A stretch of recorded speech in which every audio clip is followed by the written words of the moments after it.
এয়া আমাৰ বৌয়ে নিজৰ ষ্টাইলত চিকেন বিৰিয়ানী বনাইছে দেই।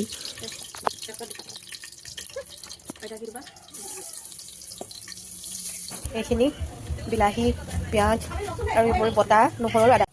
তাৰপাছতে গৰম তেলত পিঁয়াজখিনি দি দিয়া হ'ল আৰু তাৰপাছত আদা নহৰু পেষ্টটো দি ধুনীয়াকৈ লৰাই দিয়া হ'ল। কিবা লাগিছিলে নে দাদা? অঁ ৰ'ব। হেৰিখন ৱালখন কোলা দেখিবলৈ কোনো একো জাজ নকৰিব দেই। এয়া আমাৰ দোকানৰ হেৰিহে হয়নে? দোকানৰ ৰুমৰ পাকঘৰ সেয়া ঘৰ পাকঘৰ নহয় বুলি হয়নে? সেইকাৰণে এনেকুৱা হৈছেগৈ। এতিয়া বৌয়ে চিকেনখিনি দি দিলে। পিঁয়াজখিনি অকণমান ৰঙচুৱা হোৱাৰ পিছত সেয়া লৰাই আছে। তাৰপিছতে নিমখ দি দিলে জোখ অনুসৰি।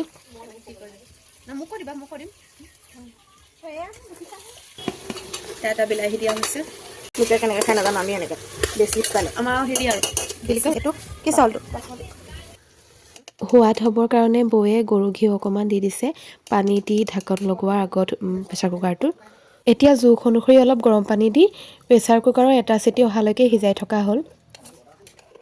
আৰু এতিয়া আমাৰ ঘৰুৱা ষ্টাইলত বনোৱা চিকেন বিৰিয়ানী ৰেডি হৈ গ'ল। খাবলৈ সাংঘাতিক টেষ্টি হৈছিলে।